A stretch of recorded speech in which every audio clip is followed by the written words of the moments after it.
Chapitre 2. Sien Tarhun, le troisième fils de Sien Baatar, le chef suprême des Khitans, gagna l'avant-garde khitane au moment où les premiers flocons de neige se mettaient à tourbillonner dans le vent glacial. Il apparut comme sortant des brumes, trônant sur son gigantesque étalon à la robe sombre et lustrée, vêtu de fourrure qu'aucun des guerriers qu'il dépassa n'aurait jamais la chance de s'offrir ni même d'effleurer. Vivrait-il 10 vies? C'était la première fois que ceux-ci avaient la chance d'apercevoir un des fils du chef suprême, et il était tel qu'il l'imaginait. Dans la pleine force de l'âge, arborant un air féroce et solidement bâti. Mais ce qui les impressionnait le plus, c'était la perspective que cet homme leur ouvrait. Si sous ses ordres les Khitanes remportaient le conflit, l'homme qu'ils avaient sous les yeux deviendrait un jour le nouveau chef suprême. Et eux, ses frères d'armes. Pour des individus qui n'avaient connu que la violence, le sang et la boue, la venue de Sien Tarhun incarnait à elle seule la promesse d'un avenir meilleur. Aussi, tous se prosternèrent sur son passage pour le saluer. Sien Tarhun passa devant eux sans leur adresser un seul regard et immobilisa son étalon devant la tente principale, à un pas seulement de l'estrade de bois sur laquelle elle était dressée. Un des guerriers de sa suite se détacha au pas de course du cortège pour s'agenouiller juste sous son étrier, enfonçant ses genoux et ses mains dans cette boue qui refusait de geler à force d'être foulée. Sans même le considérer, le troisième fils du chef suprême s'enleva de sa selle, utilisa le dos offert comme marchepied et gagna la plateforme sans avoir eu à marcher dans la fange. Les épais flocons qui étaient arrivés avec lui s'accrochèrent aux poils de son manteau en ours noir, scintillant dans la lumière blafarde de l'après-midi. L'épais chapeau de fourrure qui couvrait les tresses qui cascadaient dans son dos mettait en valeur les traits acérés de son visage, révélant cet air de noblesse déterminée qu'arborent ceux qui sont convaincus d'être venus au monde dans l'unique but de dominer les autres. Les deux hommes qui avaient chevauché en tête du cortège, juste à ses côtés, mirent également pied à terre et le rejoignirent sur l'estrade. Le premier avait à peu près le même âge que Sien Tarhun. C'était comme eux, un guerrier khitane. Il avait le corps enserré dans du cuir bouilli et des peaux, et l'arme courbe qu'il arborait à la ceinture était semblable au leur. Quant au second, cet homme, il était à lui seul la preuve que quiconque de méritant pouvait gagner une place aux côtés de Tarhun, jusqu'à intégrer le cercle restreint de ses hommes de confiance. Tous suivirent du regard le jeune homme qui vint se placer juste en retrait du troisième fils du chef suprême. Un assassin à n'en point douter. Vêtu à la manière des hommes de l'Empire d'une robe sombre à la ceinture de laquelle était accroché un pendentif en jade grossier et sans valeur, il se tenait droit, l'épée au fourreau, le bas de son vêtement ondulant sous le souffle invisible du vent du nord. Il était le seul de tout le campement à ne pas avoir les cheveux tressés. Il les portait longs, tirés simplement en arrière. Quelques mèches s'échappaient de leur attache, lui retombant devant le visage, mais cela ne devait pas le gêner. Car comment un homme tel que lui avait-il réussi à se trouver aux côtés de quelqu'un comme Sien Tarhun? Il était impossible de déterminer ce qui était le plus dérangeant. Le fait que cet homme était, à en juger, un de ces bâtards dont le sang avait été dilué par celui de leur ennemi, ou ce ruban de gaz noir qui barrait son visage bien trop pâle, occultant totalement ses yeux. Ceux qu'il dévisageait frissonnèrent. Il se dégageait de lui une aura sinistre et meurtrière, si bien que le simple fait de l'effleurer du regard donnait l'impression que l'air devenait subitement bien trop rare et bien trop froid. Même les flocons qui tombaient pourtant drus semblaient l'éviter soigneusement. Ces deux hommes l'ayant rejoint, Sien Tarhun esquissa un geste de la main, et le guerrier à sa droite ordonna « Amenez les mandataires de guerre ». Il avait à peine fini de parler que Tarhun gagna l'entrée de la tente principale et s'invita à l'intérieur, son assassin sur les talons. La tente était confortable, et les brasero qui y étaient disposés rendaient l'atmosphère chaude et agréable. Tarhun s'arrêta à quelques pas du siège d'honneur et attendit. Devinant les désirs de son maître, sans que celui-ci n'ait à les formuler, Sian se précipita pour l'aider à se débarrasser de son lourd manteau en peau d'ours. Prenant précautionneusement le vêtement dont émanait encore la chaleur du corps de Tarhun, il en secoua la neige qui le parsemait et l'accrocha avec soin. Au même moment, Baki, le garde du corps de Tarhun, écarta le rideau de l'entrée pour permettre à 3 chefs de guerre de pénétrer dans la tente. Tarhun posa sur eux un regard dédaigneux tout en s'arrogeant d'autorité le siège d'honneur. Il était en train de poser négligemment ses pieds sur la table qui se trouvait devant lui, quand Baki força chaque mandataire à s'agenouiller d'un coup de pied asséné à l'arrière de leurs genoux. Xian se posta alors juste dans leur dos, la main prête à dégainer son épée. Tarhun se pencha le temps de dévisager chacun d'eux, puis il se laissa retomber contre le dossier de son siège tout en soupirant. Les choses vont changer. Et tandis qu'il disait cela, il esquissa un geste négligent de la main. L'épée de Xian quitta aussitôt son fourreau et il arracha les 3 vies d'un seul et unique mouvement. Son geste fut si vif que sa lame n'eut pas le temps de se tacher de sang. Aussi la rengaina-t-il, indifférent au corps qui s'écroulait à ses pieds. « Baki !» l'interpella Tarhun, « fais distribuer les vivres et vérifie l'état de chaque cheval. Quand la neige sera suffisante, nous attaquerons. » L'homme frappa son poing dans sa paume pour saluer son chef et se dirigea vers l'entrée de la tente. « Fais aussi enlever ces corps et nettoyer tout ce sang, » ajouta Tarhun à son adresse. « Ça empeste. » 2 heures plus tard, les guerriers de l'avant-garde Khitan enfourchaient leurs chevaux, prêts à mettre à sac les villages soigneusement choisis par leur nouveau chef. Tarhun lui-même était de la partie, prenant personnellement la tête de l'un des raids.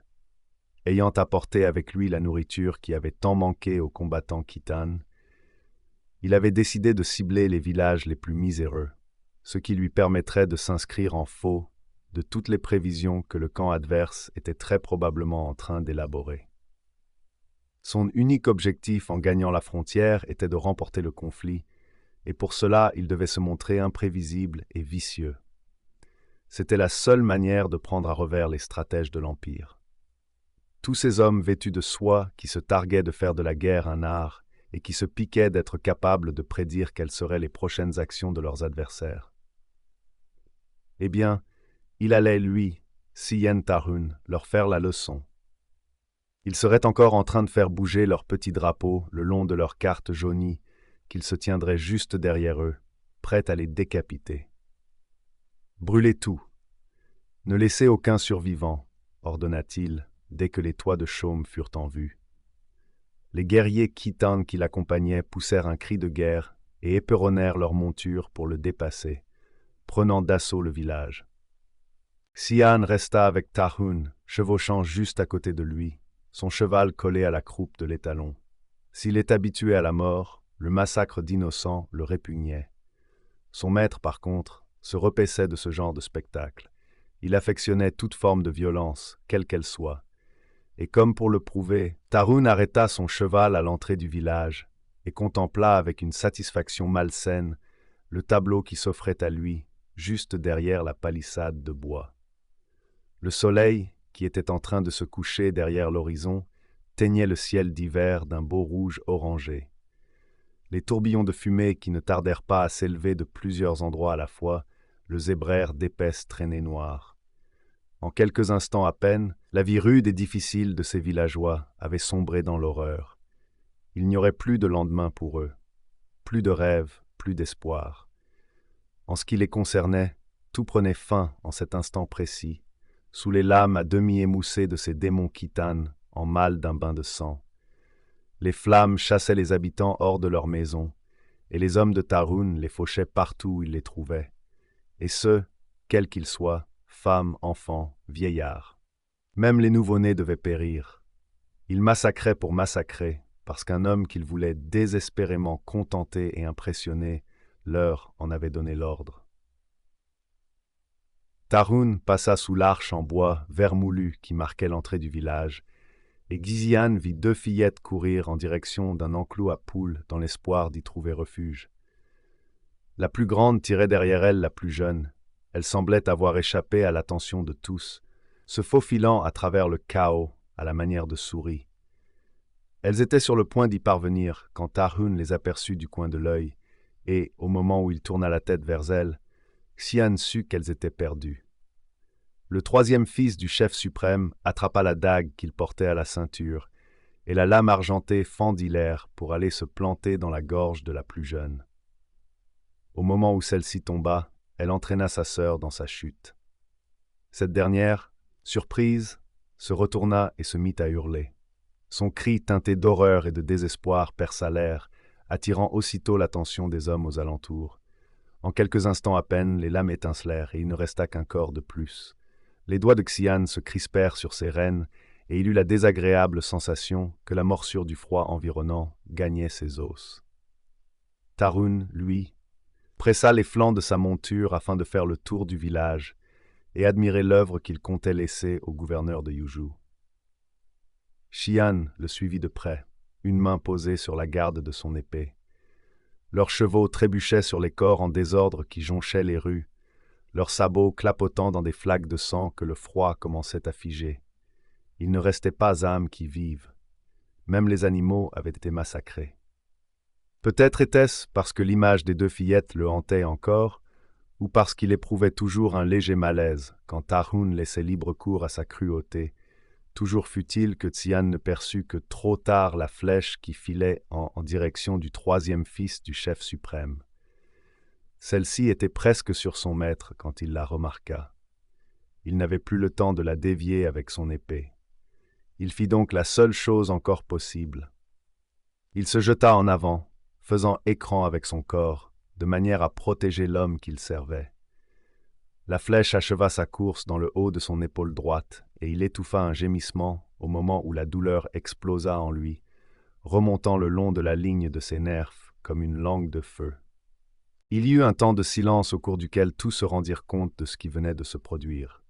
Seul Xian bougea, se relevant, à demi agenouillé dans cette boue mêlée de sang et de neige piétinée. « L'archer !» hurla Tarun. « Saisissez-le et ramenez-le au campement, je veux l'éventrer moi-même. » Alors que Xian luttait pour maîtriser son souffle, il sentit une main étreindre son épaule valide pour l'aider à se relever. Et, avec une douceur qui contrastait totalement avec tout ce que l'homme avait donné à voir jusqu'à présent, Tarun murmura, soucieux. « Tu es blessé ?»« Ce n'est rien, » répliqua Xian en se forçant à rester impassible. C'était toujours ce qu'il répondait, quelle que soit la gravité de sa blessure. Et c'était aussi ce qu'il pensait. Protéger Tarun était sa seule raison d'être. Mourir pour lui ne serait qu'une bien piètre façon de rembourser sa dette envers lui. Tarun inspecta son épaule, à la jonction de son bras, que la flèche avait traversé de part en part. Nous rentrons. Tu as besoin de soins. La blessure est sérieuse. Tarun l'aida à remonter sur son cheval, et l'attention dont son maître faisait preuve envers lui suffit à effacer toute la douleur que Xian endurait. Rien que pour cela, il était prêt à laisser 10 000 flèches le transpercer. « Elle est ressortie, » murmura-t-il pour rassurer Tarun. « Elle sera facile à retirer. » Tarun escorta Xian jusqu'au campement de l'avant-garde. Le troisième fils du chef suprême n'avait ce genre d'attention pour personne. D'ailleurs, il ne se souciait de personne. Xian tenait lieu d'unique exception. Tarun alla jusqu'à l'aider personnellement à gravir les 3 marches qui menaient à l'estrade de la tente principale. Le jeune homme endura les soins. Comme il l'avait prédit, le médecin confirma que la blessure était facile à soigner et qu'il ne garderait aucune séquelle. Il aurait néanmoins besoin de temps pour guérir. Il lui prescrivit des fortifiants et du repos. « Ta vie est si précieuse, » commenta Tarun en s'agenouillant à côté de lui, une fois le médecin parti. Xian sentit les battements de son cœur s'accélérer à ces mots. Lui, l'orphelin qui n'était personne, qui ne devrait plus exister, était précieux pour cet homme. « C'est mon rôle de vous protéger, » répondit-il avec une dévotion qui arracha à Tarun un sourire discret. « Je le ferai jusqu'à mon dernier souffle. » Tarun hocha la tête et effleura avec précaution son épaule valide. « Repose-toi à présent. Nous avons encore beaucoup de choses à réaliser ensemble. » Ces paroles occultèrent presque totalement les élancements qu'Xian sentait encore irradier de sa blessure. Tarun l'aida à s'allonger sur son propre lit et rapprocha un des brasero afin que le jeune homme puisse bénéficier de la chaleur qui en émanait. « Sois assuré que celui qui t'a blessé sera puni. » Xian hocha la tête. De cela, il n'avait aucun doute.